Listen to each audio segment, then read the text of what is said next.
Hi, Hey, Simon. Simon. Hello. Hi, Simon. Good evening. Hello, Simon. It's been a while. Oh, for the love of God.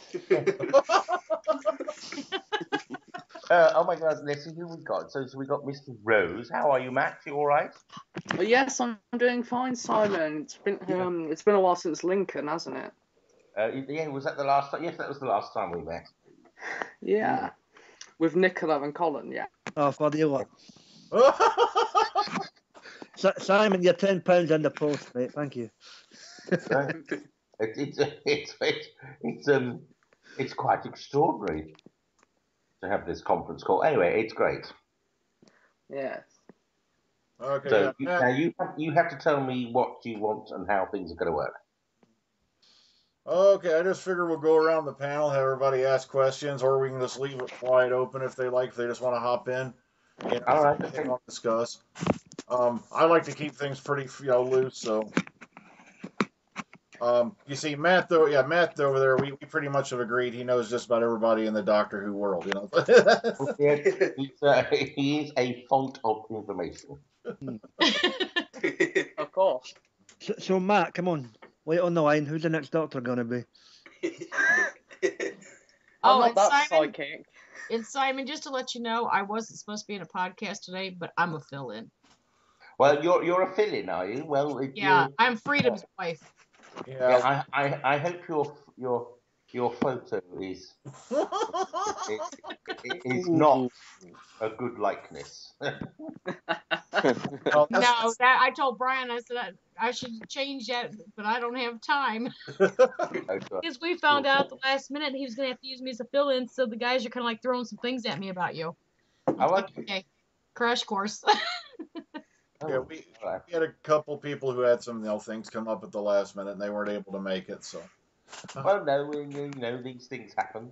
But anyway, Okay, I've got my glass of water. I've had a chocolate toffee. Thank you for the reminder. Time to get a drink of my own. Really? This is very cool, and thank you for inviting me. Oh, we're honored to have you here. It's always a pleasure, Simon. And excuse me if I mess up on reading the questions because I just got those thrown at me too. That's all right. Yeah, I had her sit in to read. We had a few viewer questions. So. All right. Let me know when you're ready, Graham. He's busy, you know. Well, he's got to get to the fridge, No, The mini fridge. All he's got to do is slide his computer chair across the room. Okay, so who's here and where are they? Where are you from? Okay, let me intro everybody real quick. Heck, I'll go ahead and do a quick intro now. Hello, everybody. As you know, I'm Dr. Freedom, and welcome to the Omega Files. Joining us today on the panel, we have a very, very special guest, Mr. Simon Fisher-Becker. Hello. Okay, also on the panel today with us, we have Matt Rose. Hello, hello, hello. And we have Elijah. Give a quick intro and tell Simon where you're from, Elijah. Hello, I'm Elijah, and I'm from Minnesota, here in the USA. Marvelous. Okay, Graham, you back? I'm back with you. Yep. Sorry about that, Brian. Okay, give us a quick intro and let Simon know where you're from. No problem. How we doing, Simon? It's Graham, and I'm from Glasgow, Scotland. Excellent. All right. Also joining us from down in Australia, AJ. Hi there, Simon. I'm AJ, and I'm from Queensland in Australia. Oh, Barbara, what part of Queensland? Far North Queensland, Townsville. Ah, because I was in Brisbane a few weeks ago. Oh yeah, that's a couple hours flight from here. Yeah. Okay, and joining me to read viewer questions is Lady Gallifrey. Hello, I'm Freedom's wife, and I'm just filling in today. Okay. And if your name was Polly, you'd be Polly Filler. Oh no, my real name's not Polly. I'll have him send you my real name later. Okay. Let's go ahead and we'll start off some questions from y'all folks on the panel. Let's start with Matt. What's your first question, Matthew, for Simon? Oh, hello, Simon. So you've got a book coming out called My Dalek Has a Puncture. Well, we know you're still doing the tour of that, but what has inspired you to write a book that's taken the same name from it? Well, originally, as you know, I do the panels at the conventions, and particularly abroad in Australia, New Zealand, and America, people were asking me if I had an autobiography, which I hadn't thought of at all, absolutely at all. And I wasn't sure how to do it at all. And so when I then developed the one-man show, a publisher came to me and said, "I like this show. You must put it into a book." So I then said, well, this will help me fulfill the request from fans for an autobiography. So those who've seen the show, it is very autobiographical, although it's not a strict autobiography. And so that's why I kept the title. Why did I keep the title? I just thought it was a good title, particularly as it is aimed at Doctor Who fans and sci-fi fans. But I have also found, particularly with the show, that a lot of people attend who do not watch Doctor Who, but they liked the title. So if they liked the title enough to come and see a show, I'm sure there'll be one or two other people inquisitive enough to pick it up off the bookshelf when they see it. All right. Elijah, what's your first question? Elijah, you there? Hello, Elijah. Okay, we'll pass it over to Graham. Graham, first question. Thanks, Brian.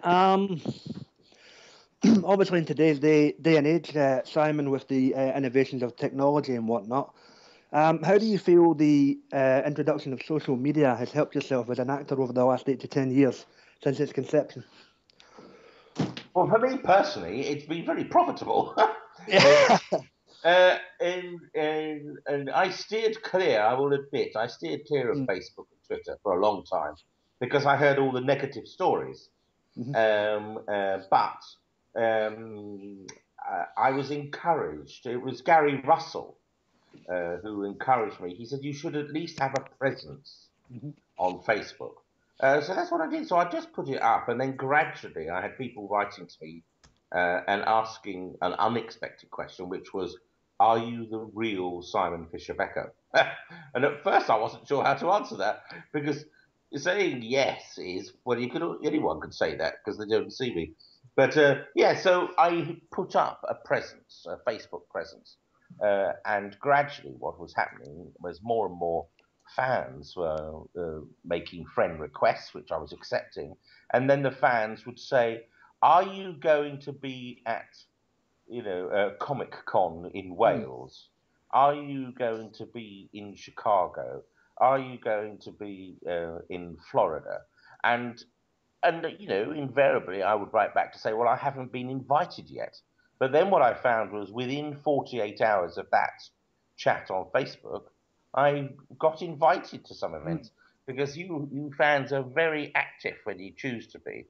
And so I thank you very much. So that's how I've got to travel the world, is because mainly it's the fans who approach me and say, are you going to be at WickhamCon? Or like next week, I'm in Stoke-on-Trent in the Midlands for Stoke-con-Trent. And that was done purely by somebody contacting me via Facebook. So the social media for me as an actor has been very good, very profitable, and also it's helped me keep in touch with the fans. Some of my friends say I sound a little pompous when I say that, but to be honest, I'm well aware that I wouldn't be doing what I'm doing now if it wasn't for the fans. So it's another opportunity for me to sort of communicate with them and say thank you. Fantastic. Thank you. All right. Next up is AJ. What's your first question?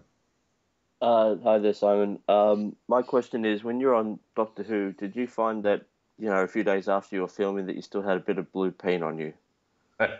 The blue paint was water based, so it washed off quite easily, but it did stick in the pores of the skin. So the shower did have a blue tinge for about a week. But otherwise, it was very straightforward. Oh, okay. All right. And of course, joining us, Lady Gallifrey. What's the first of the viewer questions? Okay, this is from William Medina. It says, would you like for the character of Dorian to be a Big Finish, be as one of the doctors, be the one of the favor comes from?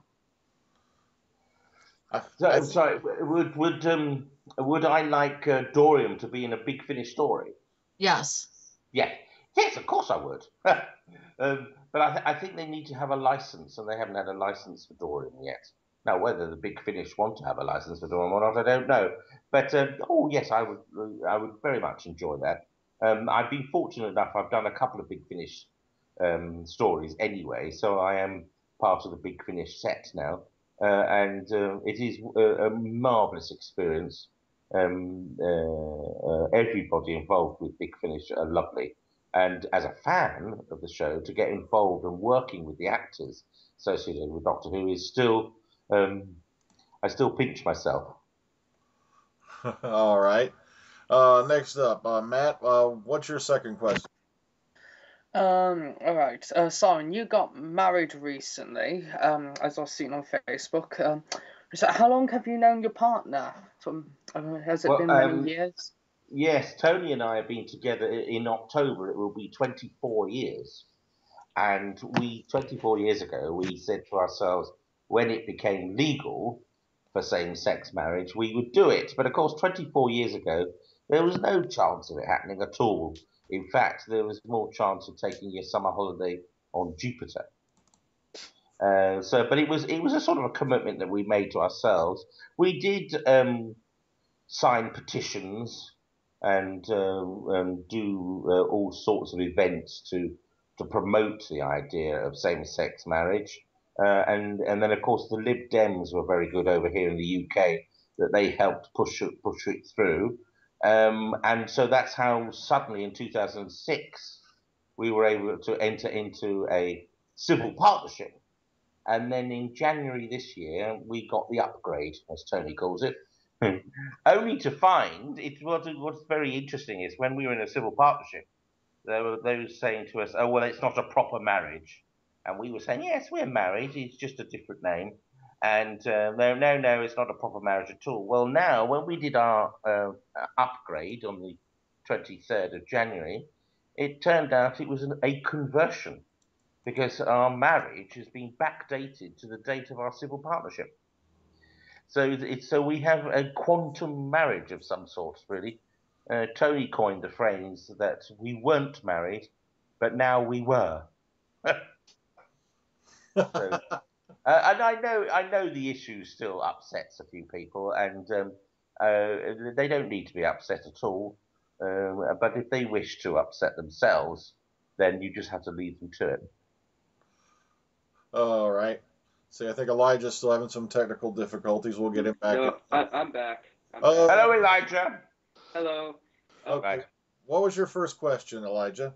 Okay, my first question was, as an actor, what is your favorite type of medium of acting? Do you prefer doing movies, television, theater work, or audio dramas? The absolute honest answer is I just like to be offered a job. But my preference, I always like stage work and live shows. I think it's probably because that's where I started. You can see the whites of the eyes of the audience, and there is some sort of communication whilst you're performing. Film and television, there isn't such a communication with the audience. But from the experience I've had working on the stage, I can, particularly when doing drama, particularly when doing comedy, you can judge a punchline. Because if you haven't got an audience there to laugh, you won't know what the response will be until it's broadcast. I like working. I thoroughly enjoy going back to Big Finish. I thoroughly enjoy the audio environment. I'm very at home. I like, to be honest, I like it all. I know that sounds a bit silly, but no, it's the next job. And if the next job is working on the stage, excellent. Or if it's doing a film, marvelous. But there's ups and downs for each medium. There's a slightly different skill for each medium, and it's just fun being able to exercise it. All right. Graham, what's your next question? Simon, would you ever envision yourself doing anything else besides acting? I know you've obviously had admirations to be an actor from a very early age, but could you ever envision yourself doing anything else? Oh, pardon me. When I was at school, the aim was I was going to be a music and biology teacher. And to some degree, I do enjoy the teaching aspect that I get involved with some of the acting stuff I do now. And it is quite interesting that since Doctor Who, I've become a visiting tutor to a number of colleges. And I do enjoy passing on my experiences and my knowledge. So I think that is something that I think I probably would have enjoyed very much, is being a teacher. Yeah, thank you. Okay, next question, AJ. Is there an acting job that you've really wanted that you never had the opportunity to do, or just haven't been offered yet? I would have liked to have been offered full staff. I will admit to that. But if I'm not going to be offered full staff, it's not the end of the world. There have been certain jobs that I've auditioned for that once I'd auditioned, I thought, oh yes, I'd really like to get that.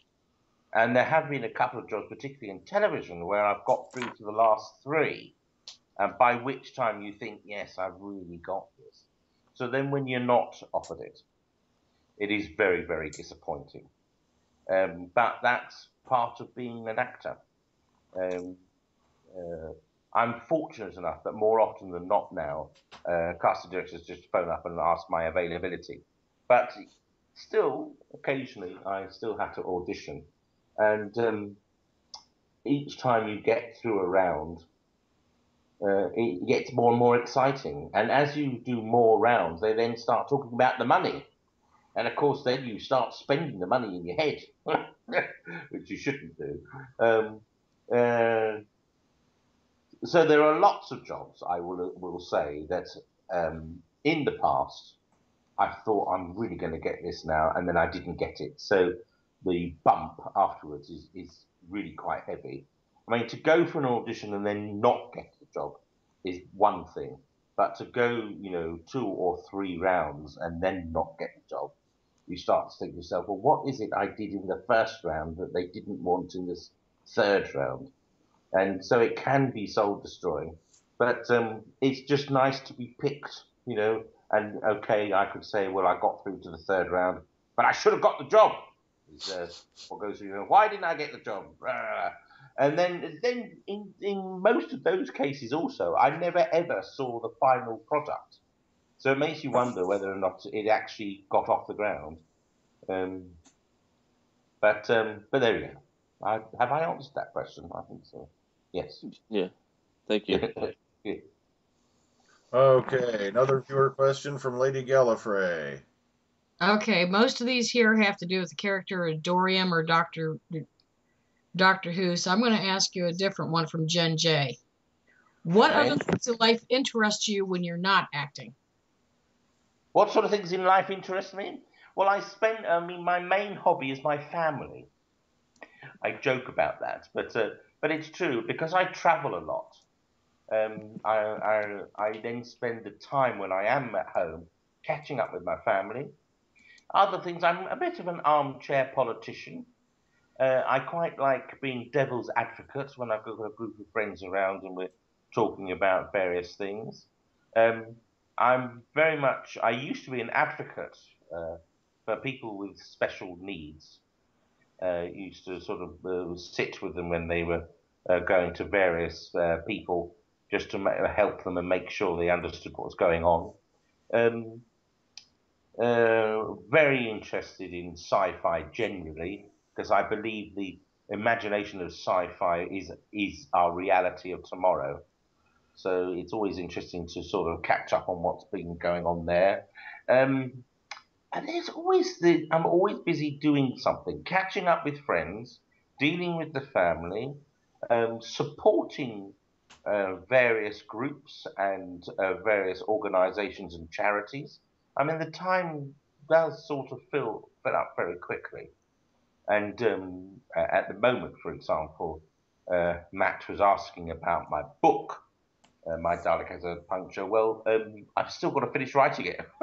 So in my sort of times off from acting, I'm then busy scribing away because the book's got to be available soon. You can pre-order it online. That's how close we've got to publication. It's going to be officially published in October.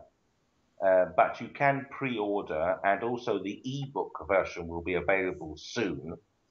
You can pre-order if you go to my website, Fisher-Becker.info.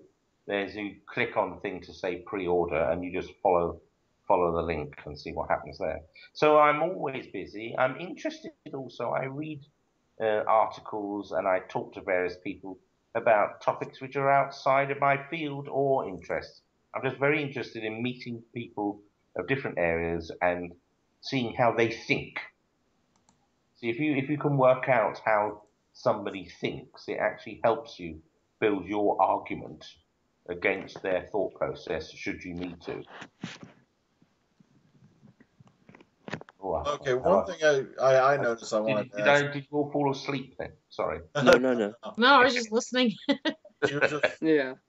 One thing I did notice, it says that you, when I was reading about you, it said you're the Viscount of William and Mona. What type of title is that? A Viscount? It's Viscount, and where on earth did you read that? I don't know. I just popped it up somewhere here along the line when I was reading up on you earlier. Oh my Lord! Well, yes, I acquired a courtesy title way back about 1984. There's no castle, there's no money, there's no land. It's just a title that I can wave around should I choose to. Yes, it was a Celtic title, and it came through the family line via my grandmother. My good Lord, that's thrown me. Where on earth did you read that? I'll have to see where it is up. Wikipedia. Yes. So there. I mean, to be honest, I come from very humble stock. So, but my family mixture, we are mongrels. On the one side of my father's side, we're sort of Mediterranean peasants, and on my mother's side, there is a sample of European aristocracy. Hence, unexpectedly, through some gene pool accident, the title came my way. Okay, so it really hasn't affected you in any way then being... Well, I mean, the experience I had initially was there were companies writing to me and offering me a fee to have my name on their letterhead because it was felt having a lord on their letterhead would give them more gravitas. And to be honest, I was tempted, but fortunately I was wise enough to think to myself, well, I don't know anything about these companies. Who are they? Are they crooks, is how I thought. And what would happen if I put my name to something that turned out to be a bit dubious? So I steered clear of it. And when it happened to me, I was probably about 23 or 24, and I just felt I was too young. I had no life's experience. So I couldn't really be. I mean, if I was offered the full period now, I probably would accept it because I feel I've gone through life's turbulences, and so I understand life a bit more.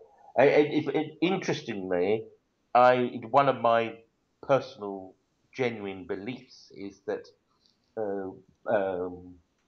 professional politicians should be got away with. There should be no MP younger than 35, because anyone under the age of 35 doesn't really have any understanding of life at all. And I feel they should probably only be a politician for 10 or 15, maybe 20 years at most.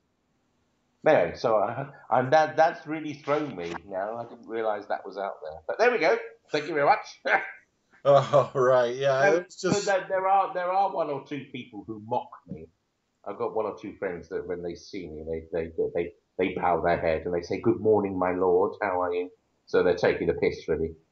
So, but yes, Well, there you go. Every time I do one of these podcasts or a panel, I'm asked a question that I've never been asked before, and that one has thrown me. There we go. But it's out in the open now. But right. where it is useful is if I want to order a table at the Ivy. Yeah. Yes, it is. It is very interesting, and it's like the experience I've had being Dorian in Doctor Who. When people find out I've got a title, then they treat me completely differently, which is appalling. They should treat me exactly the same way. And likewise, when I'm introduced to people who don't know me, and then in a conversation I just say, "Oh, I'm an actor," they're quite dismissive. Oh, have you thought of actually doing a proper job, and that sort of thing. And it's only then when it turns out and they find out that I'm Dorian in Doctor Who that their entire DNA changes. And they then start pointing out they have a nephew who'd like to be an actor. Is there any way you could help him? It's just so silly. Okay. All right, Matt Rose, what was your next question? All right. So you worked on the very first Harry Potter film, The Philosopher's Stone. Do you have any vast memories of that environment, and would you like to have taken the Fat Friar further than the first film?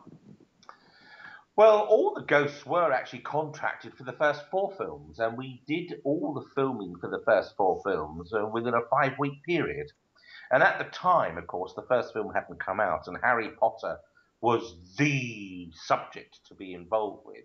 Very much like Doctor Who. In people's eyes, if you're involved with Harry Potter, then your status increases tremendously. And we did an awful lot of stuff, including the Death Day party. Annie Leibovitz was the production photographer, and we were photographed by her. And so we ended up in Vanity Fair and the Observer magazine and all sorts of things. I had my own car sent to pick me up every day, my own designated driver, and I did feel like a superstar for 5 weeks. And so it was very disappointing that when we had this limousine pick us up to take us to the premiere of The Philosopher's Stone, to find that all the stuff was cut out. But I survived, Rick Mail, bless him, he was Peeves the Poltergeist, and he was cut out altogether. But I did survive for about 6 or 7 seconds as I fly out the floor during the sorting ceremony. And the punchline to my story is that my name in the credits is on screen longer than I am. But it was very, very disappointing, and I must admit, from that point, I did get very low, and I thought, oh, this is all a waste of time. It's not going to happen for me, blah, blah, blah. So I started to treat my acting more as a profitable hobby than as a profession. And with that mindset, I found things came to me easier, and things came in. And of course, the irony is I then got Doctor Who. I turn up at sci-fi conventions, and there are Harry Potter fans there coming up to me and give me photos that they've snatched from the video to sign. But it's very exciting. So I always say to drama students and graduates now, particularly with film and television, although you've got the job, there's no guarantee that you'll actually appear in it. So, turn up, learn your lines, don't bump into the furniture, don't be a prat. Just get on it, and when you eventually get your money, spend it wisely. Okay. That's all you can say. There's no guarantee whatsoever. All right, Elijah, next question. Hello, Elijah. Okay, so I'm involved a lot. Hello. Hello. Yeah, you're there. I'm involved a lot with my theater group at school, and I was wondering, what advice do you have for a young actor like me in the line of theater? Enjoy it. Learn as much as possible.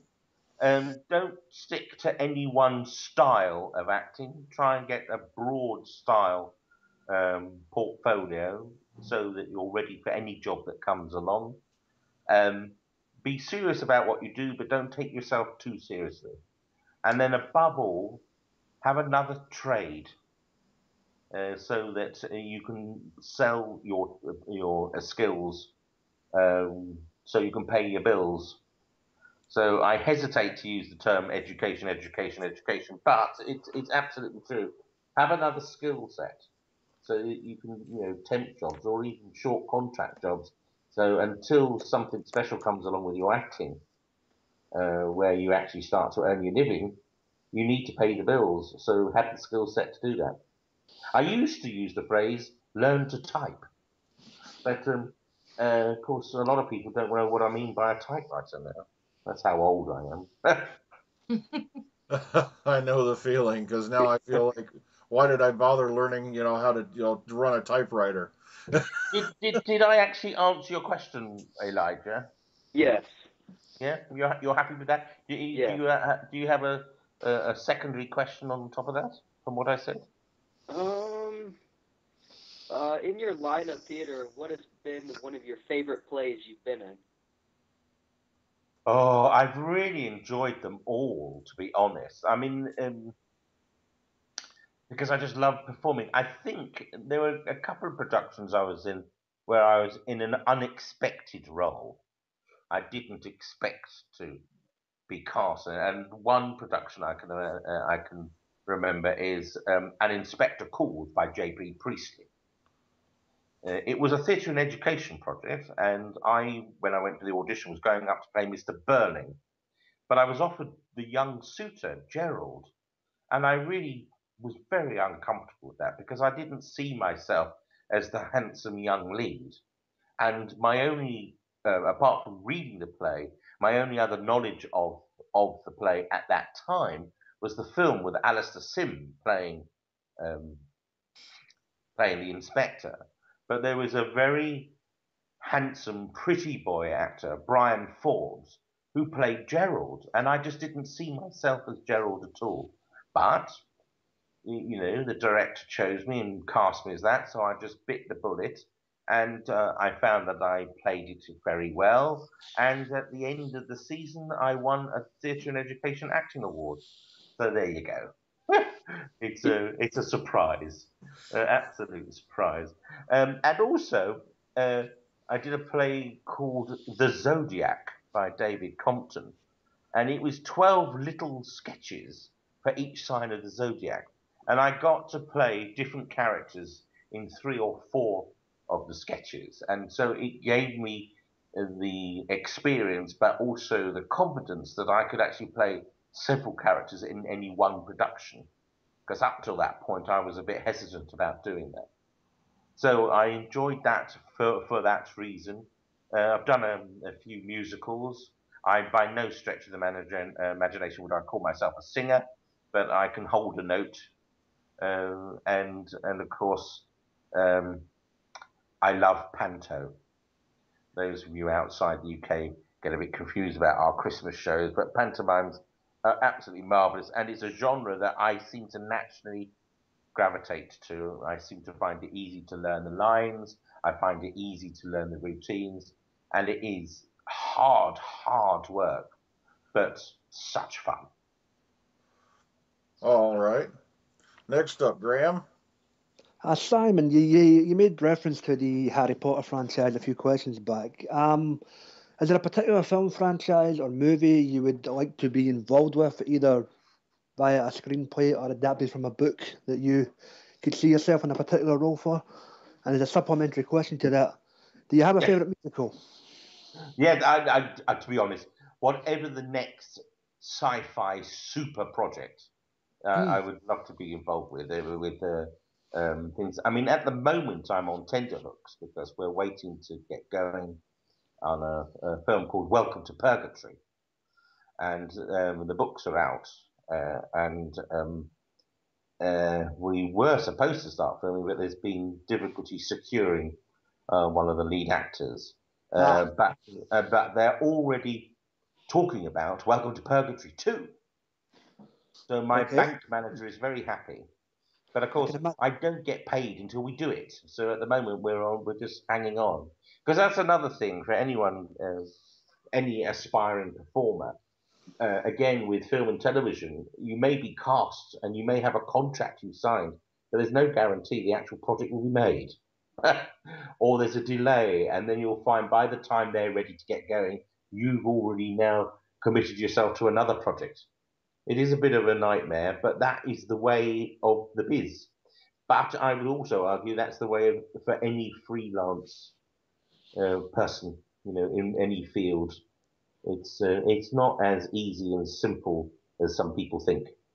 But once you sort of got your head round that's how things work, it is fun. Understandable. And do you have a favourite musical at all? Oh, favourite, there's so many. Into the Woods comes to mind. Into the Woods, yes, very good. I'm very much into Sondheim. But I did like Phantom. A lot of people knock Lloyd Webber, but I did like Phantom. But, and of course, I have to give a nod to Oliver, because Oliver was the first musical I ever got involved with, which that's where I got bitten by the bug. Excellent. All right, next up, AJ. Yep. I was just wondering, all your talk about politics and whatnot, have you ever thought about giving up acting and becoming Prime Minister?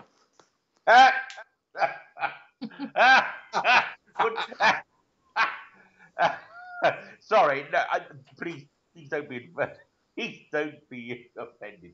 I'm not.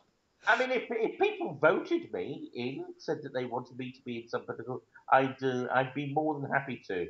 A couple of years ago, I actually put myself forward to be on the governing body for equity, and they were looking for 4 people, and I came in as number 5. So that was my first attempt at democracy. Would I be Prime Minister? I think if the opportunity came, I would be foolish to turn it down. Whether I would be a very good Prime Minister or a very bad Prime Minister, I have no idea. But I suspect I have too many skeletons in the cupboard for the media to allow me to have a smooth ride. That brings up an interesting question. Let's say you were Prime Minister. Is there any particular issue you'd like to tackle? On a more flippant side, I would make it law that when you're driving along and you come to a junction, every single road has its name. Because sometimes I'm driving along, and in particular in areas that I don't know, and there's no name. I have no idea what road I'm in. On a more serious issue, to be honest, I think I'm sure it's the same in every country, but in the UK, I think the NHS and education should be outside of politics, because they become too much of a political football, and because of all the political nonsense, it gets messed about. I think the education system would be in a much stronger position if there weren't the continuous changes for political reasons rather than actual solid ideological reasons. It's political reasons only that things get changed, and education and the NHS should not be in the political domain. It should be governed and controlled by other people who have to be paid, have to be called to account. I'm not saying people should have free reign, but yes, that to be on a more serious note, that's what I would do, and I would absolutely stop all this bitch slapping you get at the time of elections. It's just so tiring, and it becomes a smokescreen. Yeah, all the we call it mudslinging pretty much here, and yeah, and it just turns you off, which is so bad. I've actually we've been in our last parliament was a coalition, and for me personally, it's worked very well. Things that affect me, I'm very pleased with, and so I wouldn't mind another coalition. Because for me, the politics of the UK has just swung from right to left over the years, and to have some other sort of control so you don't get the extremes, I think is a very good idea. All right. And I would make things honest if I could. I know it seems like do politics and honesty go hand in hand anymore? Okay, Lady Gallifrey. In my opinion, there are no real statesmen about at the moment. Okay, next viewer question, Lady Gallifrey. Okay, this one comes from Beefhead. When and if they make the movie or you get a chance to be in it, is there anything at all you can tell us about Welcome to Purgatory without getting yourself in trouble? The only thing I can say is the world is upside down. Satan has taken over the world. And so it's a story of good and evil again. Think of it as Buffy meets the Matrix. Okay, that sounds interesting right there. Yeah. Cool. All right, Matt Rose, next question.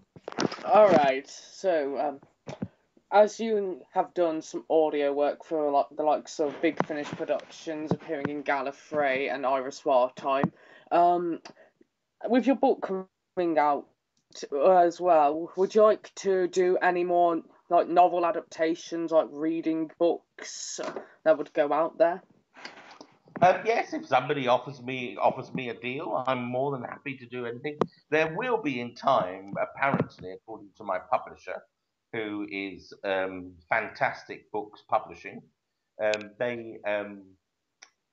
think they are looking to the idea of an audio version as well of my book. And by the way, because I haven't made it clear, My Dalek Has a Puncture is actually the first of a trilogy. So My Dalek Has a Puncture deals with my life and issues and all sorts of things leading up to the point where I'm offered Dorian Moldovar. My Dalek Has Another Puncture. It sort of deals with how things changed and how it is I'm now talking to you, for example, in a podcast. And then to keep in line with the Doctor Who theme, Let Zygons Be Zygons. It deals more with how I've dealt with my baggage. So that's the idea, is that there'll be 3 books, which will become 3 audio books, which will be available as ebook versions and hardback versions eventually, hopefully. So that's how it all is going to be put together. Sorry about that. I got tongue-tied. But the answer is, go online, pre-order. Yeah. Was there anything else, Matt, you wanted to throw in? Oh yes. You appeared also in the online web series Freeway with Annette Badland, who's now in EastEnders and known for Doctor Who. How did that project come about? Threesome. Oh yeah, that's the one. Yeah, threesome. Yes, I just LSR and Lisa called me and said they're doing this series and they'd got a part from me. They'd really like me to do it. And of course they put the carrot that Annette Badland would be playing my wife. So yes was the answer to that. I think it was a Facebook connection. So that's how it came about. Hello. Yes, I'm still here. No, it's all right. I think has Niall Duffy joined us? Hello. Hello. Oh dear. Having some issues, are we? Oh dear. Sounds like it. Can you hear me? He's just waiting on the field of Transalore for you, Simon. Yeah. Freedom, are you there? Hello, Doctor. Hello. Oh. Can you hear me? We seem to have lost the hope. Somebody speak to me. Hello. Yeah, are you there, Simon? Hello. Simon, can you hear me? I can hear you. Hello, yes. Elijah. What was your next question? Yeah. Oh. There we go. All right. So my next question is, has there ever been a time in your life where you have kind of thought, oh, I'd like to stop acting? Or was there ever a point where you thought, oh, acting's not the thing for me? I came to the idea of being a professional actor quite late. I didn't start out thinking. I had early experiences on stage and I did enjoy it. But being a professional actor at the time, I was very what's the word? A low esteem, lack of confidence, and of course I'd go to the theatre and I'd be watching John Gielgud, Peggy Ashcroft, and Paul Schofield, Eileen Atkins, and I'm thinking, yes, I'd like to be an actor, but am I really as good as they are? You see, and so I didn't. So the answer to the question, have I always wanted to be an actor? I have to be honest and say no. But once I got the bug and once I decided to be an actor, that was it. And along the trail, I will admit there have been some dark moments. I mean, this example I gave you about Harry Potter, I was very low and I was beginning to think, oh, well, maybe it's not going to work. Because the only thing that stops me is if I'm not earning any money. I have to earn money. If I'm a professional actor, I have to pay my mortgage. I have to find money for the cat food. You know, so there are times that I think, oh, maybe I should just jack it in and get myself another job so I've got some money. But to be honest, whenever I've got to that point, the phone rings and then there's something rather special comes along. So, and I always say to people, you're only a phone call away from something special happening, or an audition away. And after all, I went for an audition for Doctor Who, and I got it. And that's why I'm talking to you now. Yeah, sorry, I got lost in the shuffle there for a second, but I just... Yes, I heard some nonsense. It sounded like people frying eggs online. Ooh. Yeah, Niall contacted me. He's just running a bit late today. Go ahead and give us a quick intro, Niall. Tell us where you're from, who you are, whatnot.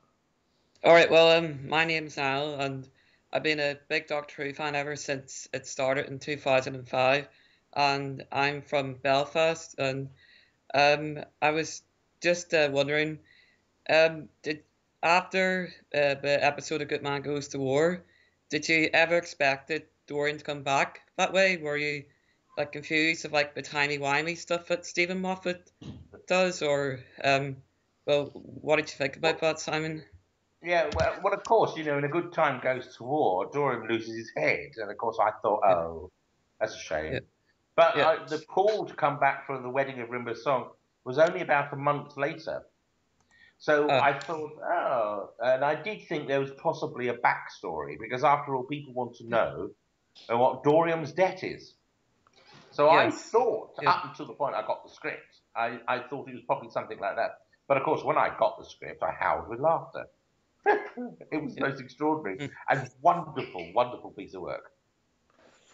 Okay. Next up, Graham, what's your next question? Well, obviously, I suppose a question you get asked a lot is basically if you had the chance to go back into, you know, Roadfort Studios and have an episode with Peter Capaldi, the answer would be yes. But my supplementary to that would be, is there a way you would prefer or envision the character of Dorian to return in your own mind, rather than the writer's take on it? I absolutely know, and the proof of this statement is the fact I'm having this conversation with 1, 2, 3, 4, 5, 6, 7 people across the world, is that the fans adore the character Dorian Moldovar. Mm-hmm. So because absolutely certain Dorian will come back at some point, but it's just a question of the powers that be.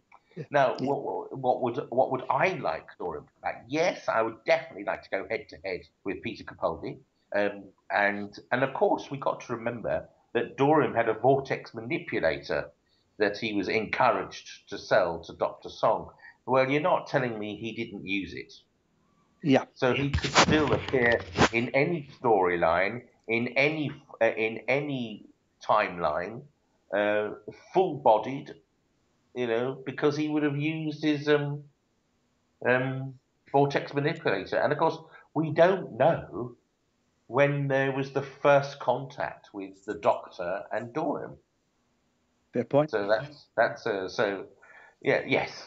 I'd let it be known that if they want to write Dorian back in and they'd like me to do it, that the answer will be yes. That's almost frightening because recently we had Michelle Gomez put a video up announcing that Missy was back, and if you look on her arm, she's wearing a vortex manipulator. So, well, there you go. Yes. So that's a possible connection right there. Yes. Okay, AJ, what was your next question?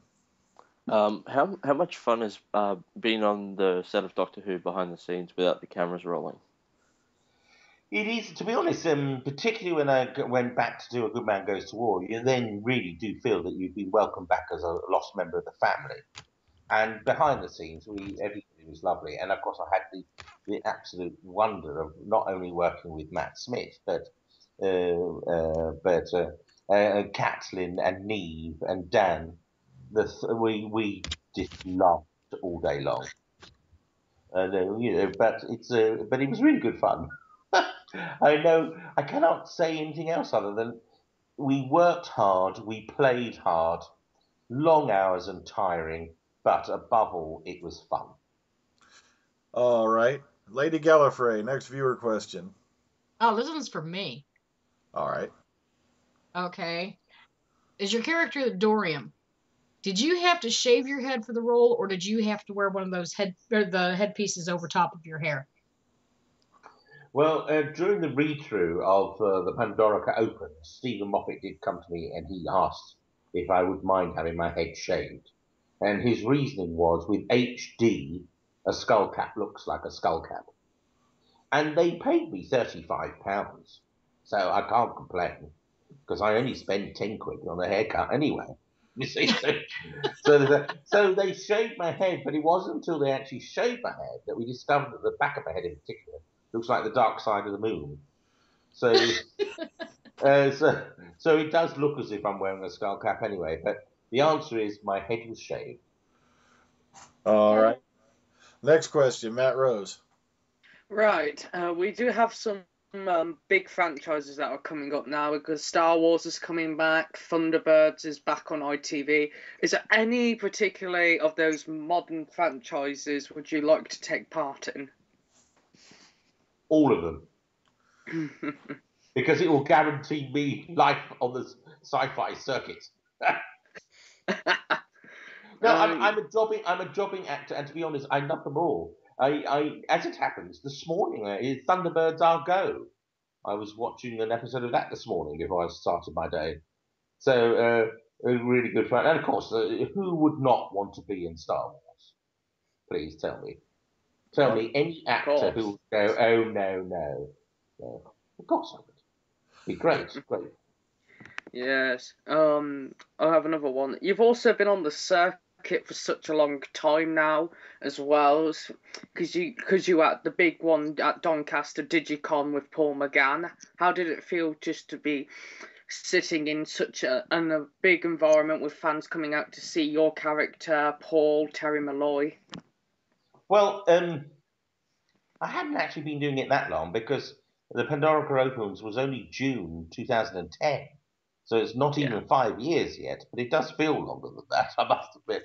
I love it all, and the big pleasure for me is to meet not only other Doctor Who actors, but also other sort of my heroes from other franchises like Star Trek and Andromeda and Max, and to be friends, or at the very least friendly with all the surviving Doctors is quite an extraordinary feeling.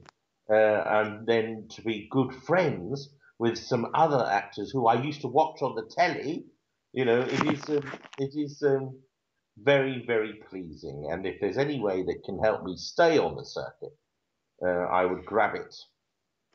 Of course. It's always fun.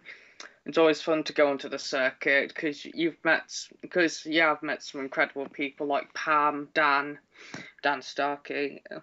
Yeah, it's always fun to go there and meet and meet the fans, including because you went to Chicago as well, didn't you, for Chicago TARDIS? To be honest, I've been all over the place, and the best part is meeting the fans. I have to say, I've always said that, because everybody is lovely. There are one or two scary moments, but you get round that. But the whole atmosphere is always very, very friendly, and it's good fun. And what better job for an actor to be paid to turn up anywhere in the world and talk about themselves all day long? Yes. I have one last one for you, Simon. Now, if you had been in Doctor Who back in the early days, like in the 60s, 70s, would you like to have worked with Hartnell or Tom Baker? I would have liked to have worked with them all.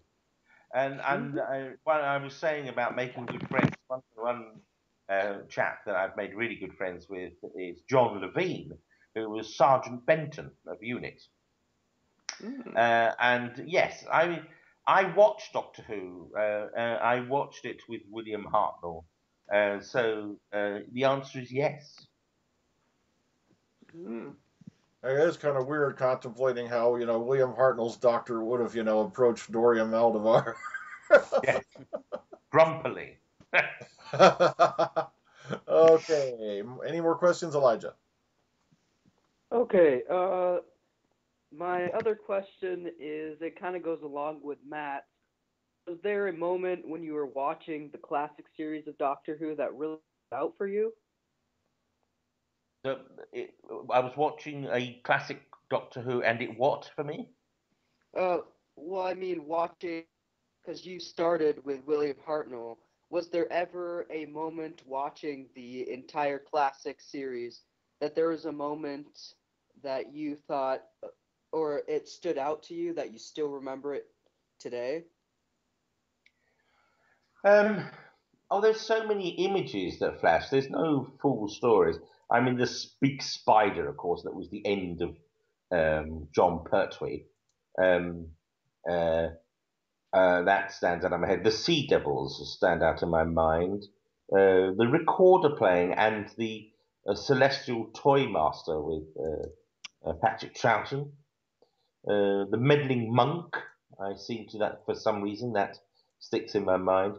And apparently my grandmother has a photograph of me hiding behind the sofa from the Cybermen. Wow. I mean, it was all good. I mean, we watched it as a family, and we used to discuss the issues that came up in the program. So I see Doctor Who very differently than some others, and so it was something you sort of watched every week, and you followed, and then I just grew and grew and grew. And because you've got to remember, particularly in Troughton's day, they were doing 48 episodes a year, so it was on all the time. There's none of this waiting for a series to start in August. I know. I was listening to Patrick Troughton's biography that was read by his son, and it's just, I don't know how they stood that schedule. It was just outrageous. Yes, they need to get the happy medium, and the schedule now is quite. I mean, it's a good 9 or 10 months of the year, but we only get sort of 12 or 13 episodes. Whereas the schedule they had in Troughton's day, from what I understand, is that they sort of rehearsed during the week, filmed a few things, but then it went out live. Extraordinary. Yeah, not to mention working, pretty much all year round. That must have been very grueling, especially for a television actor. Indeed. And that's why William Hartnell sort of wanted a break, but instead of letting him have a break, they got rid of him. Oh.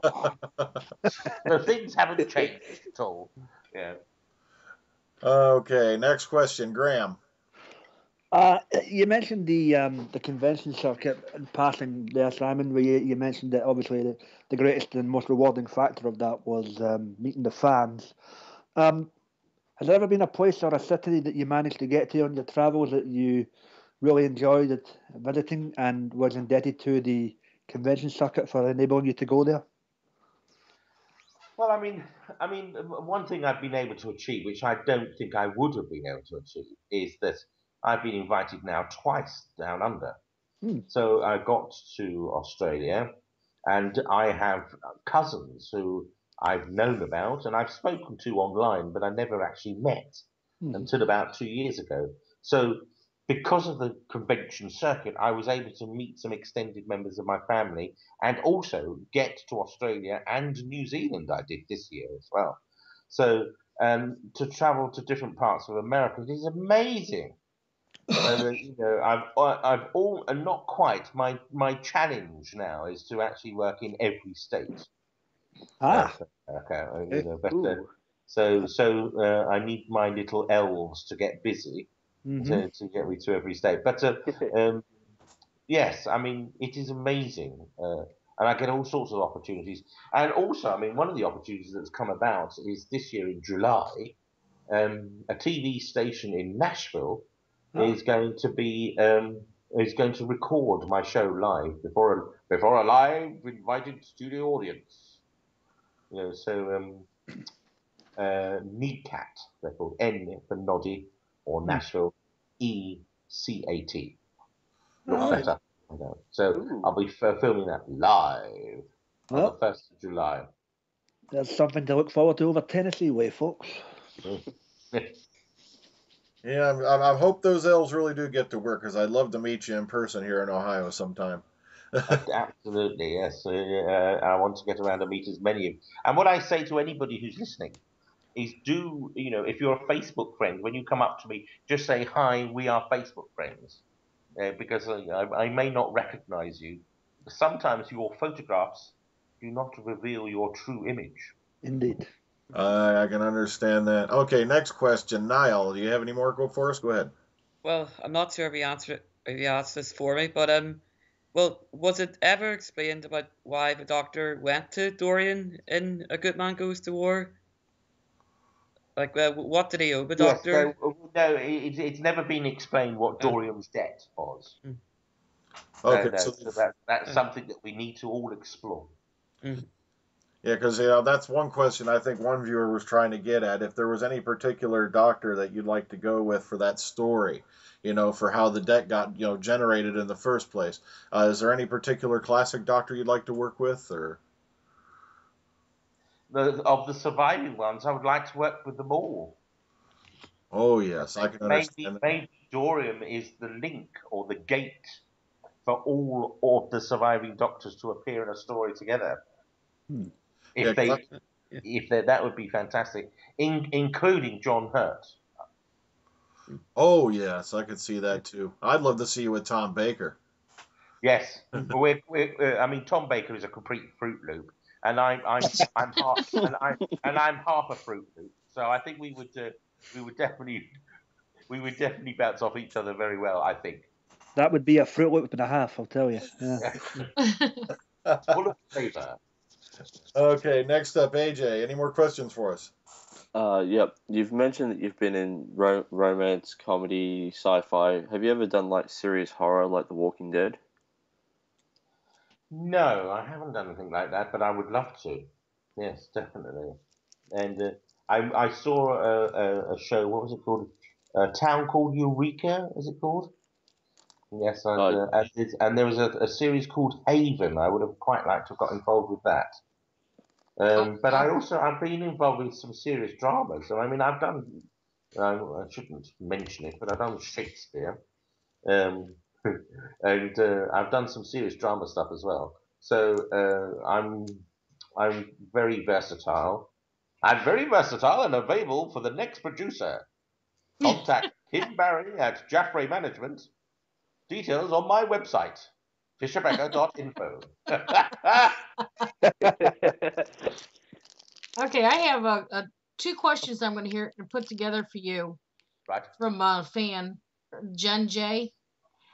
She wants to know, who is your favorite Doctor and which companion did you enjoy with your Doctor? It's very difficult, this one, because I like all the Doctors for different reasons, and that sounds like a cop-out. But I always say that Patrick Troughton is my Doctor. because I distinctly remember at a very young age William Hartnell changing into Patrick Charlton. So I remember that. And of course, Matt Smith is my special doctor. So as to which companion would I like to work with Dorian? No, it says, which companion did you enjoy with your doctor? Oh, which one did I enjoy? I know this sounds very daft, but I actually did enjoy Joe Grant. Oh yes, Katie Manning. Katie Why would Manning. that sound daft? That's a good choice, if you ask me. Oh yeah, I always loved Joe myself. But of the new series, I think all the companions are brilliant. Yeah, and if I was asked to write a story, I would make it very simple. The Doctor is stuck in a vacuum, along with Jack Harkness and Dorian, and the whole story is about how those three sort of bounce off each other. Oh, that So sounds like an I've only got as far as that. Yeah. I'm an ideas man. I don't know. I think you could probably get an hour of television just out of that alone. Oh dear. Are you okay? To be honest, I would have loved to have done Torchwood as well. Mm. Oh yes. I really do miss Torchwood. I wish it was still around. I thought it got a kind of a little bad break there with Miracle Day, but what can you do? Okay, next up, Matt. Any more questions for us? All right. This is from your recent venture, Poppy Love. Congrats on the first season going out. Do you have any more wording if there's any talk of a possible second series? The answer is I don't know. I haven't been told anything. I'd All very right. much like to. When we were making the first episode, which was in fact the pilot, they were aiming for BBC Two, and it would be very nice if BBC Two picked it up.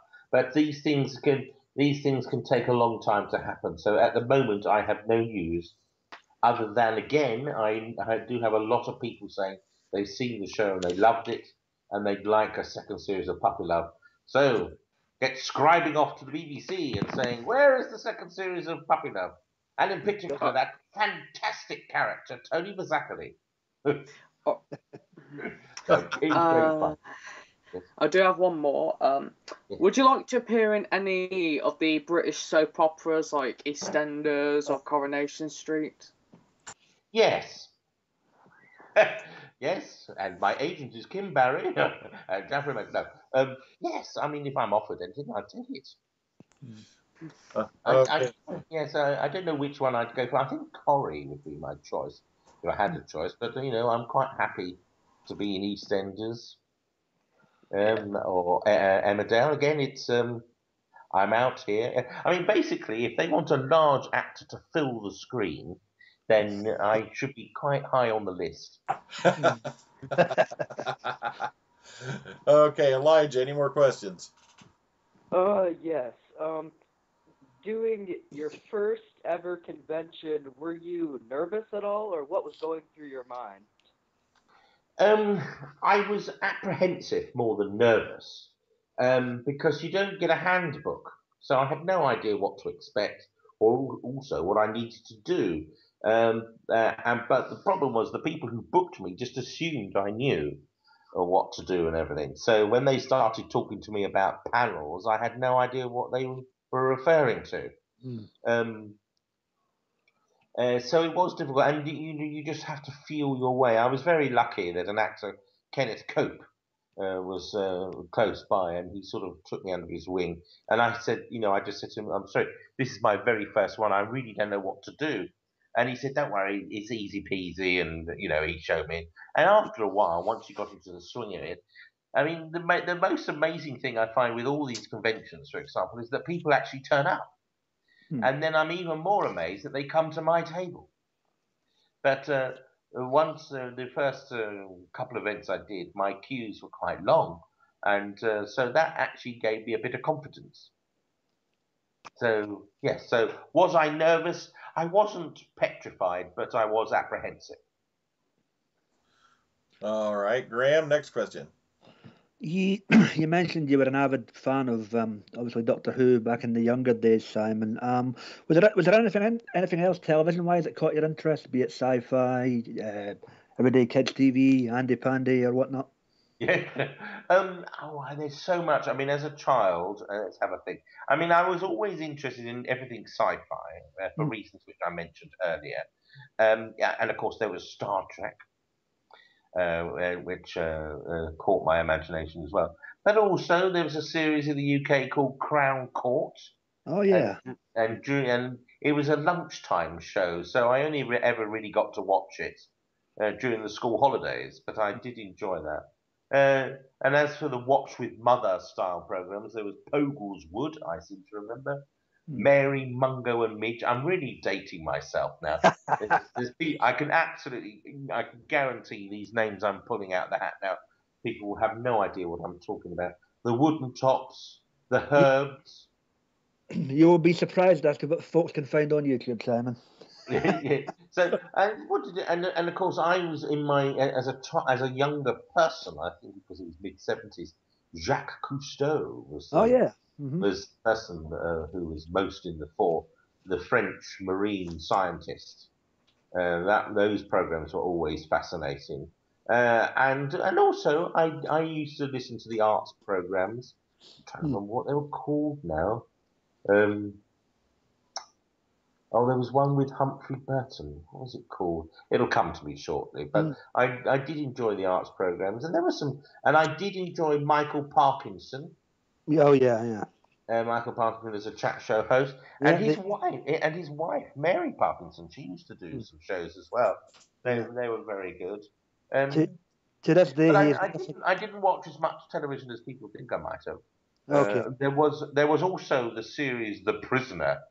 Oh yes, Patrick McGoon. I am not a number. I'm a free man. Yes. So those sort of things I used to watch. Were you an advocate of radio as well? Things like the Navy Lark? Yes, I did like. I used to listen to the repeats of things like the Goon Show. Yeah. What else was there? Just a Minute was a game show. I mean, those. I don't know. Do those across the pond know if I say Just a Minute? Does that mean anything to you? Unfortunately, no. I've never heard of it myself. Nope. Oh, it's a very funny panel game where people are given topics and they must talk about that topic without repetition, hesitation, or deviation, non-stop for 60 seconds. Yeah. And it's very funny. So I'm absolutely certain you should be able to draw it down somewhere. It's never really transformed to television that well. But on the radio, there were things, comedy shows like the Navy Lark, Round the Horn. I'm really dating myself now. Tony Hancock, or Tony Hancock, that's what it used to be. But yeah. So, and I used to listen to the afternoon plays if I was at home at the time. Because there was no walkie-talkie to take around with you when I was at school. No. You had to switch the radio on and wait for it to warm up. Change days. Okay, Niall, any more questions for us? Oh well, yeah. Would you like to be involved in like the Big Finish audio dramas and like maybe possibly the return of Dorian or like a new character or someone historic? Well, I've done 2 already. Yeah. Gary Russell got me in on Big Finish.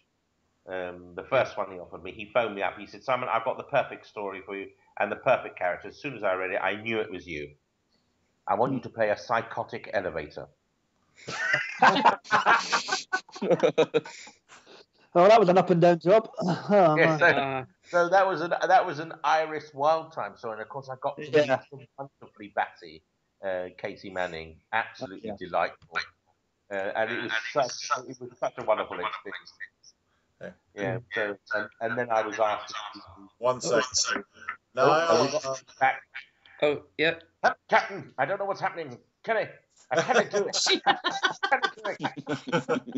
I know. I love the Iris Wild Time stories. I keep telling folks, please go listen to these because they're such a great parody of Doctor Who in a lot of ways. And just take the talking panda as a given, and you'll be fine. Oh yeah.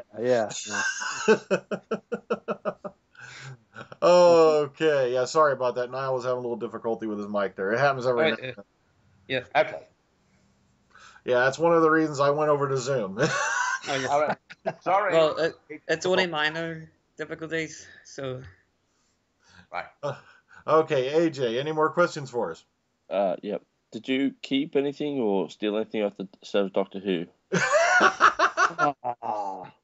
I most certainly do not steal anything. I do occasionally find something has appeared in my pocket. No. Yeah.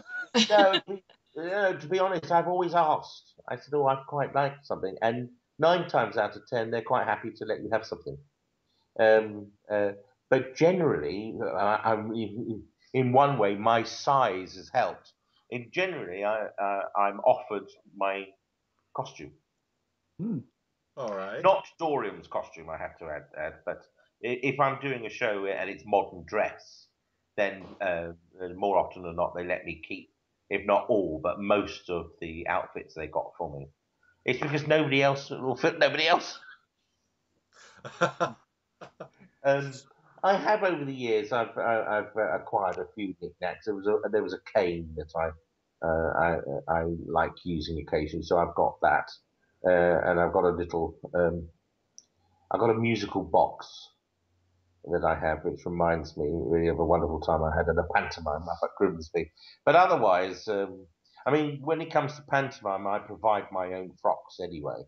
But in television, yeah, and I didn't get to keep, but I did actually get to wear a white suit that was originally worn by Peter Ustinov when he was when he played Hercule Poirot in Death of the Nile.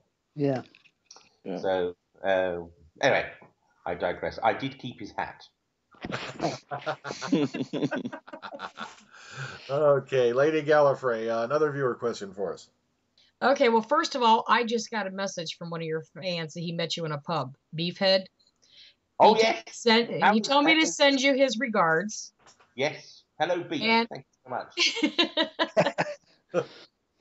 And the next question is from William Medina. This goes to about Big Finish. Would you like to write a separate story for Big Finish, not having to need to use the Dorium character? Would I like to write a story? Yes. Yeah, yes. If they asked me to, I'd have great fun in trying to put something together. All right. Matt Rose, any more questions? All right. Well, I looked at this a while ago. It said you were supposed to appear in Game of Thrones. Could you tell us a little about that? Yes. It's a story that's gone out of control. I did audition for a role in Game of Thrones, and I did get recalled, but then I was not cast. But out of the blue, I received an email where in the strapline it said, congratulations.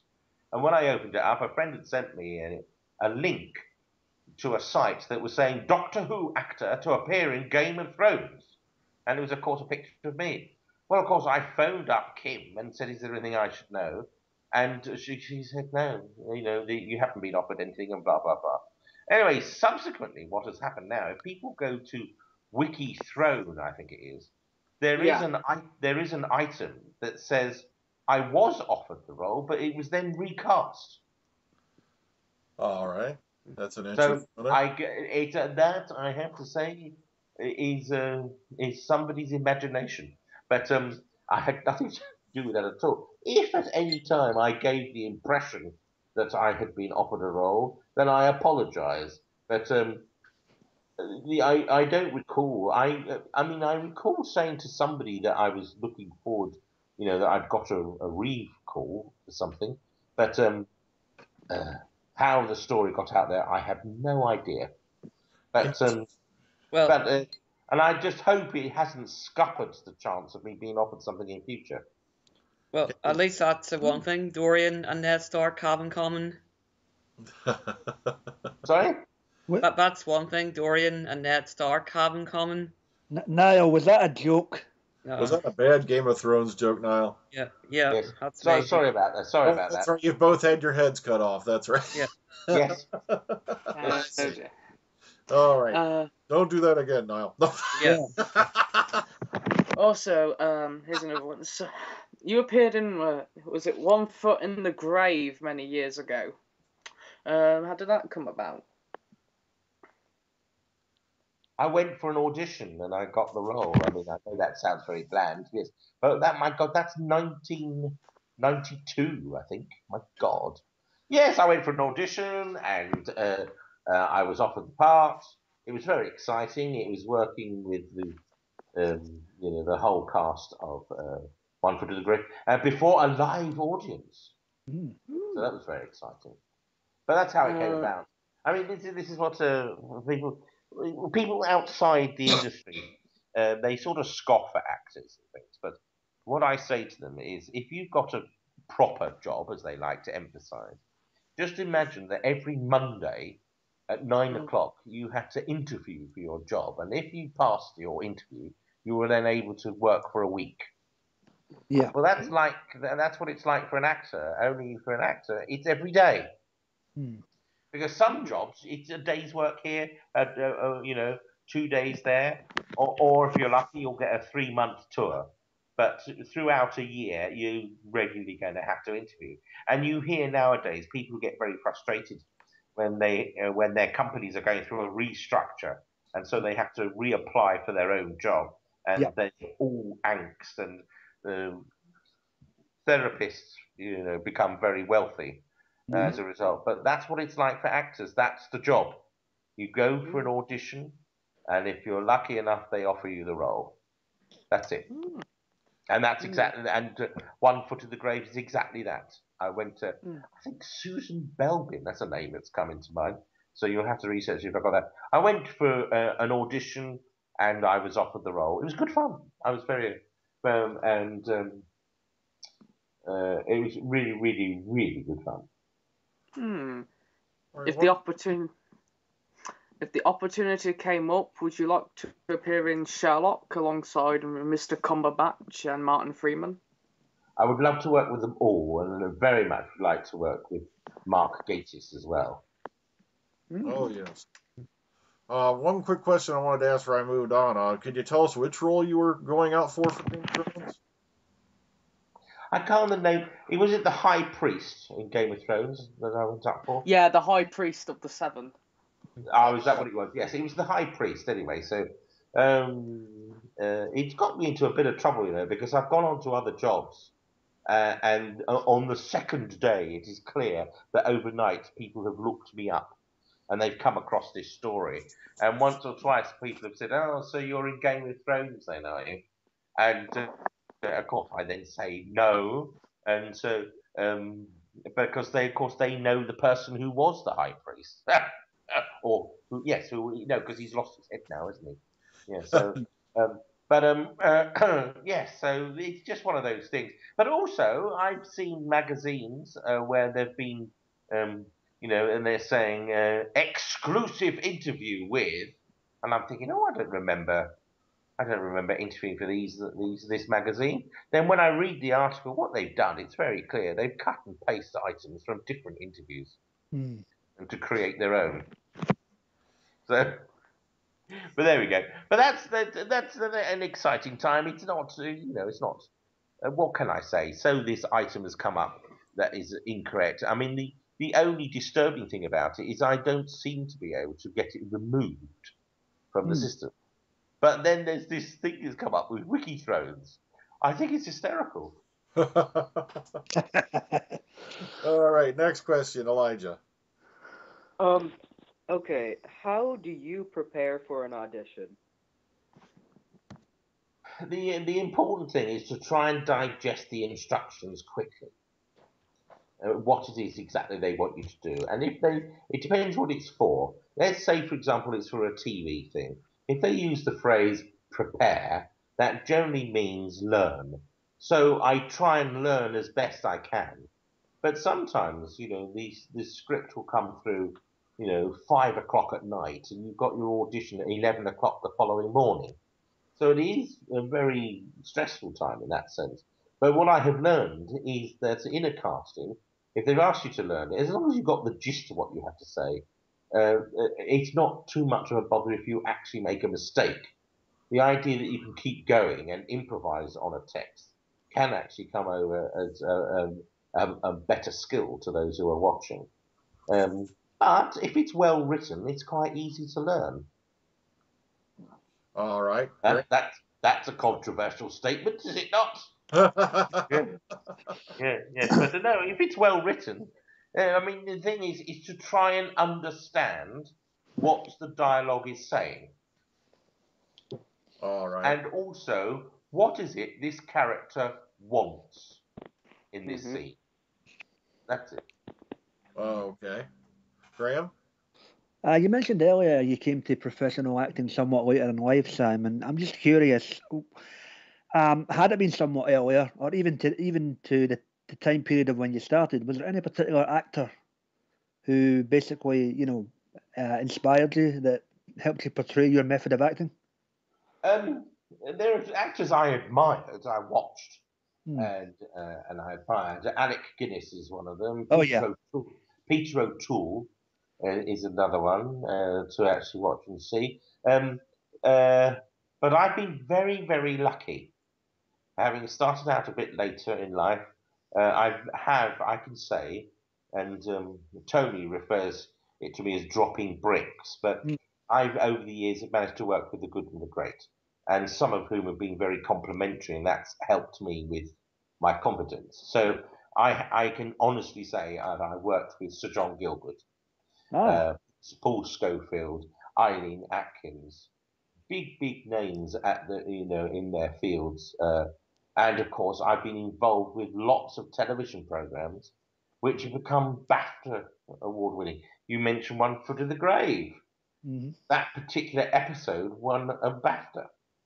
So and of course Doctor Who now is a BAFTA winning production, and I'm absolutely certain that Puppy Love will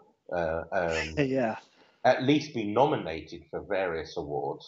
And so I've been very lucky over the years to work with some very great, super actors. And, they're just ordinary. Once you get to know them, we're all put on a pedestal and people can be very terrified of us, really. But once you get to know us, we're just ordinary people who fart, just like anybody else.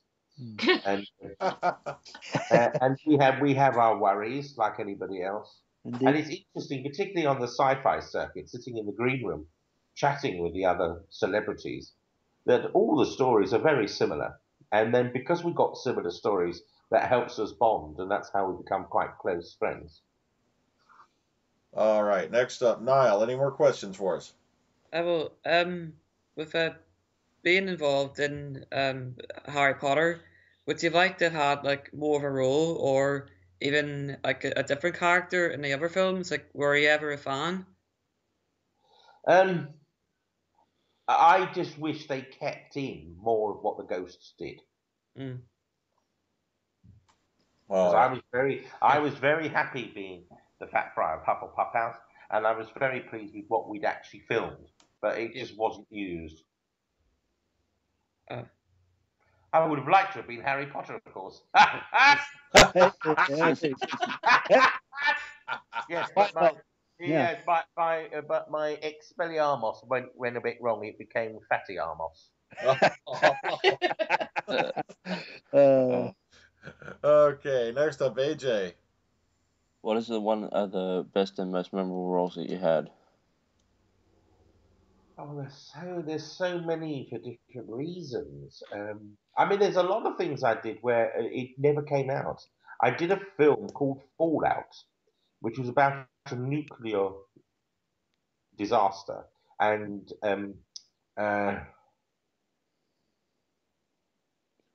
I always felt at the time, had it taken off, it could have made maybe my status would be higher now. but it didn't. But it was really good. I was sort of third in the cast, and my character was extremely important, and I got to do lots of things that I wouldn't have been expected to do. And I've always felt that might have been a chance. But there we go.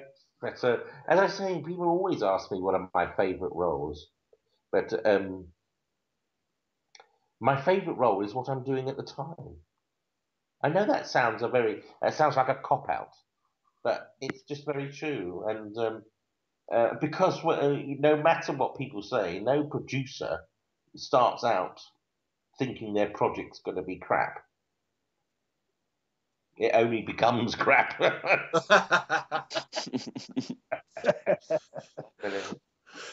All right, Lady Gallifrey, another viewer question, please. Okay. I only have like 3 left, and then Beef had sent one. Jen J. She asked, if you could travel with the Doctor as a companion, what kind of places or what time frame, past or future, would you like to visit? Well, that sort of lies in, because people often ask me if I had the TARDIS for the day, where would I go? I have 2 answers to that. Firstly, I would very much like to go and see and observe, or even be part of First Contact. That's something I would really like to be able to say. But also in my personal life and my family history, there are certain things that happened over the years which, as a family, we can only speculate. Why did so-and-so do that in 1732? Why did so-and-so do that in 1926? So in some ways, it would be nice to go back and just be an observer to see exactly why certain things happened. All right. Matt Rose, any more questions for us? All right, so you've appeared in one of the most hyperphilic films out there, Les Miserables. Do you remember the experience of being on the set for that? Yes, it was hysterical. Kim phoned me and said, Nina Gold, who is a big casting director, very good, Nina Gold, phoned up and said they're looking for actors who can't sing or dance, and she wondered if you would be interested in appearing in Les Mis. I thought, you cheeky cow. No, under no stretch of the imagination would I ever be offered any role, no matter how large or small, in a stage production of Les Mis. So to then find I was offered to be in the ensemble for the Master of the House routine, working with Sacha Baron Cohen and Helena Bonham Carter, was fantastic. Absolutely fantastic. It was long hours. Some good things for me happened in that poor old Sacha was quite poorly during the filming, so we were all held for a week. So what turned out to be a sort of 10-day project ended up being a 3-week project, and that's why I was able to get myself a new fridge. No. But it was really good, and it was sort of recorded live, in that we had pieces put in our ear, so we could hear somebody chonking out the tune on some electric piano, and we had to sort of sing it live on set, and it was really, really good fun. And it was filmed at Pinewood, and what can I say? But it was very good money, doing something that I would never, ever, ever have expected to do. And now, because I've got an association with the film, I get fans coming up to me all the time. It's extraordinary, Oh. Yeah. You also appeared in Vicious as Violet's boyfriend. How did it feel to be on the same set as Francis Delatour, Ian McKellen, Derek Jacobi? I shat myself, if I'm absolutely honest.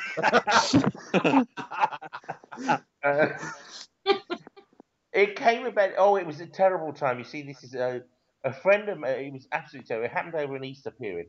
A friend of mine was celebrating his 60th birthday, and he arranged for us to go, and we would go driving. We were driving down to Devon when I got this phone call, and it was Kim saying, You've been offered to appear in Vicious. This is the thing. But the problem is they want you for Easter Monday.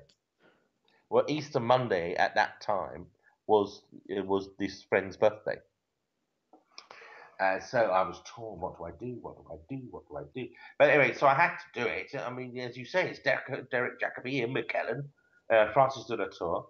So I had to do it. And then once I said yes, what it was, I was going to be the voice on an answer machine. Ah.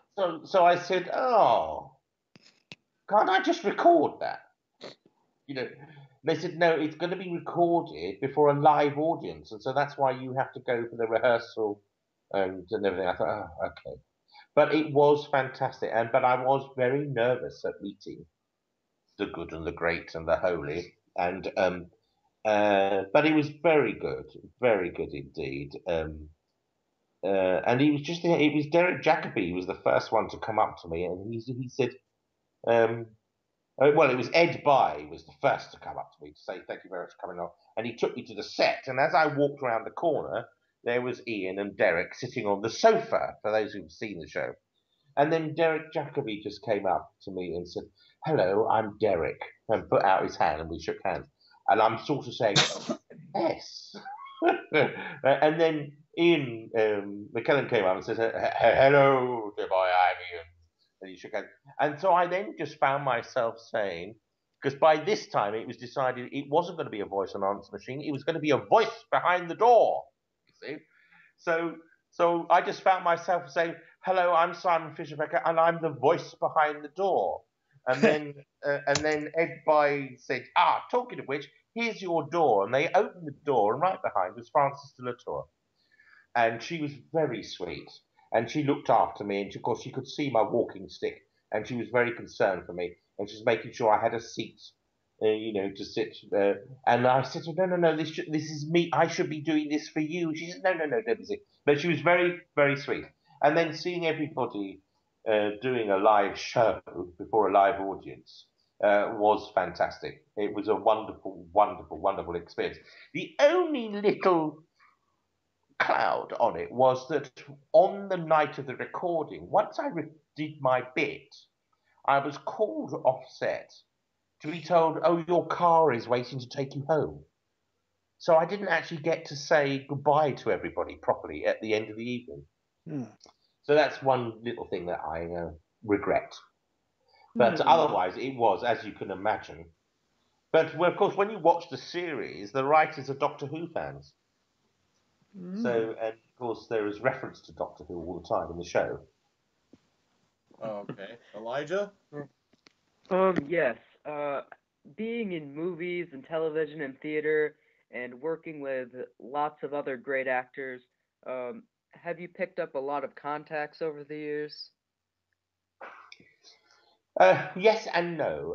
The main thing I picked up is to heighten my skill, because when you know you're working with somebody that you respect and admire, you subconsciously, if not consciously, step your mark up. It helps you improve. Yes, I do have some contacts, but they remain private. Okay. All right. Graham? Well, I'm sure you're aware, Simon. The thing with most actors is to be somewhat self-critical about their own performance sometimes. It's only natural. Have you ever acquired a role, completed the job, and then got home that night and thought, you know what, I could have done that better? All the time. No, all the time, but also at also at auditions. You see, I did develop a style, I suppose, if that is it's very frustrating. You know, I used to go to an audition, and get very frustrated that I wasn't picked, or they'd say something, "Darling, that was lovely. You're just what we're looking for." And of course, so you're going home thinking, "Oh, I've got this," and of course, you're not called. You don't get the job. So I then, from a certain point, I then started to judge what I do in an audition for myself. And I say to myself, if I'm happy with what I did, then that's it. And, you'll always come away from an audition thinking, "Oh, I could have done this, or I could have said that, or why on earth did I say that?"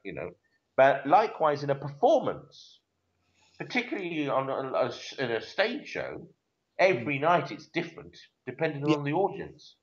And so you think, oh, I could have done that this time. Well, why did I do that? You know, and sometimes with a live audience, it's very strange. One night, certain line will get a huge laugh. So you prepare yourself for the huge laugh to come on the second night, and it doesn't come. Yep. And you think, oh, what on earth what happened there? With film and television, the main concern, of course, is whatever you've done is fixed. That's it. You can't redo it again. So with Dorium, for example, everything there, I mean, I was very lucky that, generally speaking, I only did 1 or 2 takes for each scene that I was in. So what you've got is what I did. But it does make you think, oh, I could have done this and I could have done that. And then also, as a visiting artist, sometimes you're only given the specific dialogue that you're involved with for a particular scene. And because so many projects have got so many secrets and they are terrified of things getting leaked, nobody tells you anything about the storyline at all. So you have no idea what happened before and no idea what's going to follow. And of course, then you see your bit in it, in the final product, and then you see the final show and you think, oh, well, had I known that, I would have done it a bit differently. But you have to rely on the directors. You know, you have to rely on them to tell you what they want. Now, it is quite surprising the number of directors who are very poor communicators. But also, on the other side of the coin, and Doctor Who is a perfect example, there was no real discussion about Dorium at all, other than what I'd seen in the original scene that they sent me to learn for my audition. And the reference was large blue man thinks Sydney Greenstreet. So that's all I had to think about. That's all I had to work on. And when it came to doing the takes for the scenes, I just, because nobody spoke to me, I just did what I thought was appropriate. And just a couple of times, they came up and asked if I could give an alternative, which either meant they didn't like what I did, or it meant they liked what I did, but they wanted something else so that when they're editing, they got a choice. And so, for example, the iconic line that everybody refers to, all they asked right from the beginning was, could you give us 4 options? So I did 4 options. So the option you see is the one they chose, but it was 1 take. That was it. Okay. All right. Niall? Well, have you been involved in mostly like a lot of like TV and television shows, and like what's the difference of like doing like a theatre production to like say something like Doctor Who? Like what's like the different experiences with that? Like it's over time you develop a skill and you automatically know what sort of set of skills you need for whatever genre you're working in. And stage, you have to have a slight exaggeration when you are speaking, so that you are clear, so that the people at the back of the gods can hear you and understand you. And you find after a period of time and with experience that you subconsciously know that and what to do. With a film and television, with television, you have to be a little more still because it's a smaller screen. Any great movement will be exaggerated. But likewise, to do exactly that same project, but for a film, you have to just heighten it slightly. And I cannot explain, you know, I cannot say to you, you do it at level 1, level 5, level 7. It's something that you learn to develop the more you do. And that's what I say to anybody. Don't go and study drama for 4 years at university. Do a professional course so you've got your basic skill set. But the only way you learn is by doing. So do. Take any opportunity to do any stage work, to do any filming of any kind when you're starting out. Because after all, when you're starting out, it doesn't matter what filming you do, it'll be something you can put on a show reel. And eventually, over a period of time, you will find you automatically know and understand. Okay. Sorry about that. I had a frog in my throat. AJ, what was your next question? Is there any superhero movie franchise that you would like to be involved in? Did I not answer this earlier? He might not have been here for that. All right. So, sorry, who asked the question? I'm sorry. AJ, Me. it was sci-fi earlier, superhero like yes. Marvel. So, I mean, DC. to be honest, and I didn't mean to be rude there. I was just thinking aloud. Yes, I mean, any sci-fi project that's going to be the next super duper sci-fi project. I would love to be a Marvel character, but I wouldn't know what one. They haven't got Flabby Man, have they?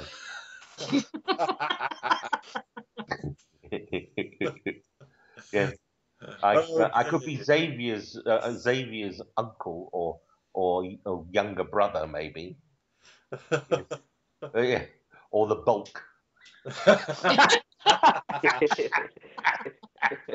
The Incredible Bulk, yeah.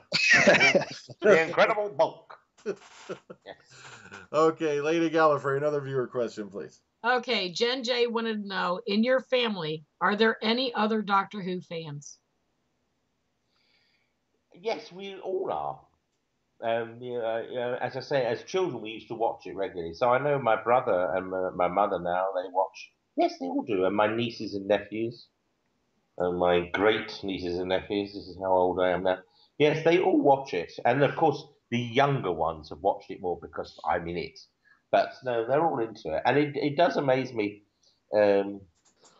particularly in America, what I've appreciated is younger people under the age of 25 who've actually gone and searched and looked into the classic era. Because really, in America, it was Tom Baker was your first Doctor, wasn't he? Really. Yeah. So, and it's fascinating also the number of young guys under the age of 25 who dress up as William Hartnell. Yeah. I find that quite fascinating. But it's really good. So in my family, I think we all do. We all watch it. Really, it's the thing we all watched. There was but I wouldn't say there was no fanaticism about it. You know. Okay, this one got passed to me, but I gotta ask it. Beefhead said to mention about your uncredited appearances in 2 music videos. Oh, yes. Light bulb. Yes. No More I Love Yous, Annie Lennox. It was I just got a call from an agent many years ago to say that Annie Lennox wanted to see me for her pop video. So I went along and found I was number 97, which is a bit soul destroying. But anyway, long story short, she picked me. Yes, and so I appear in a pop video. Quite extraordinary. Then on another occasion, for my mother's 60th birthday, I got some professional photographs done for her, and she took them to my photographic agent. And lo and behold, my mother got picked out to be in a pop video. And the agent phoned me and said, this has happened. How would your mother be about that? So I rather cheekily said, well, could you get me to go along as her chaperone to help give her moral support? And the next thing I know, the agent phones up to say, yes, you can be there to give her moral support, but they've seen your photo and they'd like you to be involved as well. So that's how me and my mother got involved with Layla, the pop video for Oasis. Yeah. So there you go. But over the years, I've appeared in lots of other pop videos which sort of died to death. But it's a job. Your agent will phone you up and say something like, "This is a strange one. How are you about doing this and that?" And basically, when it comes to work, I am a bit of a tart.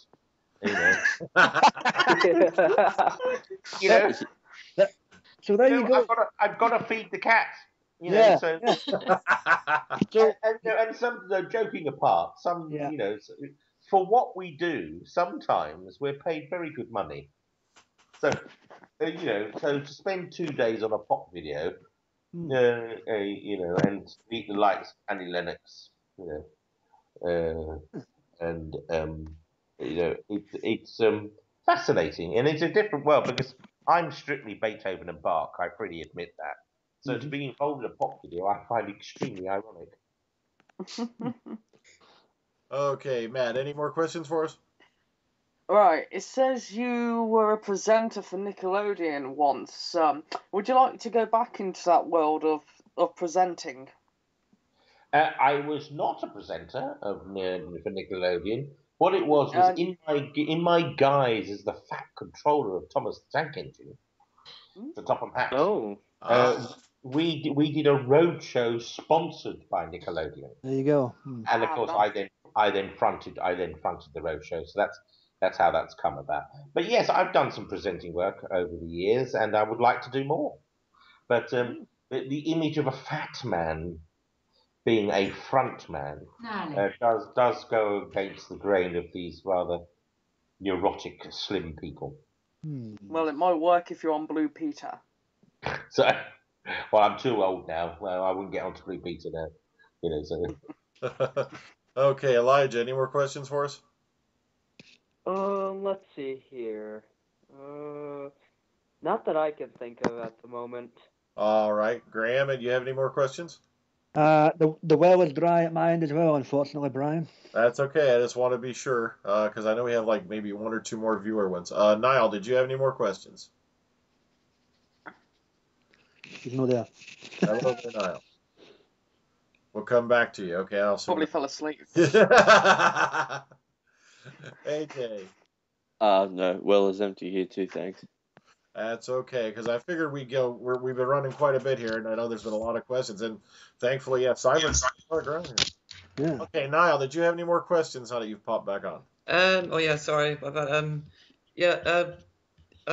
did you ever, like, when you decided to become an actor, did you always want to go into TV or film, or like just be involved in the theater? Like, was it always your goal to be in like TV?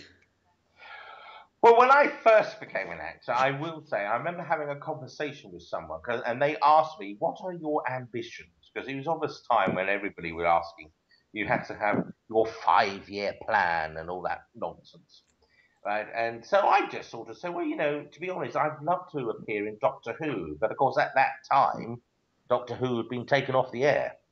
And I remember saying I'd like to appear in Doctor Who or something like it. I would like to be. I would love to appear in a popular comedy series, and to some degree, I'd like to have some fame. And I was criticised for not wanting fame as my first thing. I remember saying, and then I was scoffed for the others. And it was really, the implication was, well, who would look at you and offer you a role? This fat blob. Right? Well, what I can say now is I have appeared in Doctor Who, and I have appeared in a lot of other TV projects, and Puppy Love is an example of a TV comedy show that I'm a regular character in it. So, and above all, thanks to the sci-fi circuit, in sci-fi world at least, I have a following for which I'm very, very grateful. So I stick 2 fingers up to the past, to people who scoffed at me, and say, well, I set out to do something, and at a certain level, I think I've achieved it. Okay, LG, go ahead and finish off. Do we have viewer questions for us? Thanks. Okay, this last one's from Jen J. When going to conventions, tell us about your experience with the fans that you meet, like your most memorable. Well, the most bizarre thing is being asked questions that you have no idea you were coming, and but most of it, I mean, I absolutely love seeing the costumes. The time, and the effort, and the money that a lot of these fans have put into their costumes is fantastic. And so I do question 1 or 2 of the others who turn up with 2 carrier bags on their legs and and something stuck up their nose. And I think, well, you could do something better, because the quality of the majority of the costumes are fantastic. everybody seems to be very friendly. There doesn't seem to be any real rivalry. And another thing I really respect with the fans, they very often have to queue and have to queue for hours, but they don't seem to be upset about it. You know, there's no punching going on in the queue or somebody trying to queue jump or whatever. So, but it is the bizarre questions you're sometimes asked. I recall somebody asking, she wants to know why I raised my eyebrow on a certain line. I couldn't think for the life of me what the line she was talking about. So to give myself a microsecond to try and come up with an answer, I just asked her what the significance was for her. And she said, well, in raising my eyebrow, it had changed the meaning of the line. And that's when I thought, I think people look into things a bit too deeply. Because I was probably thinking, shit, what's the next line?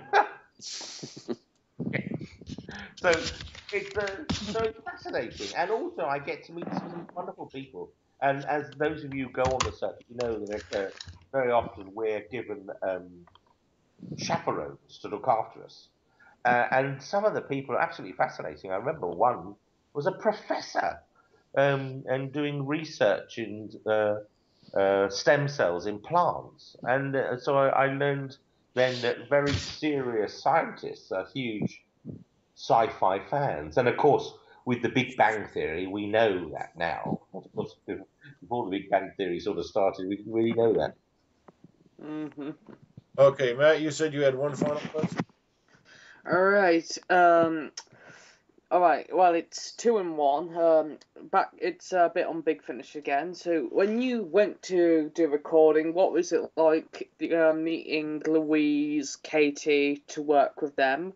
And are you keeping up with the series of Capaldi's run? Right.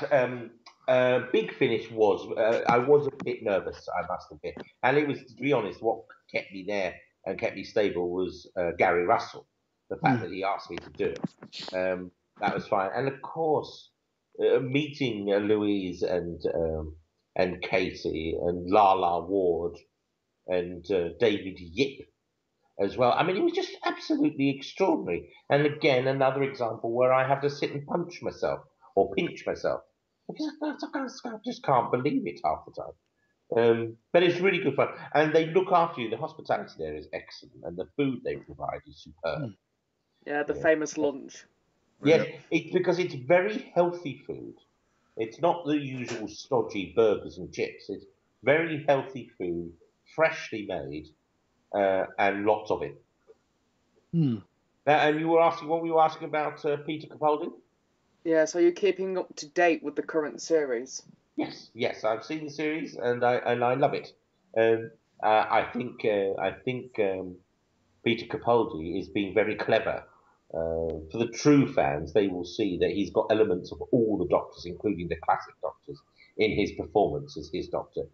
Some of the stories are better than others, but that's the same with every series, is it not? But I've thoroughly enjoyed it, and I'm looking forward to the next set.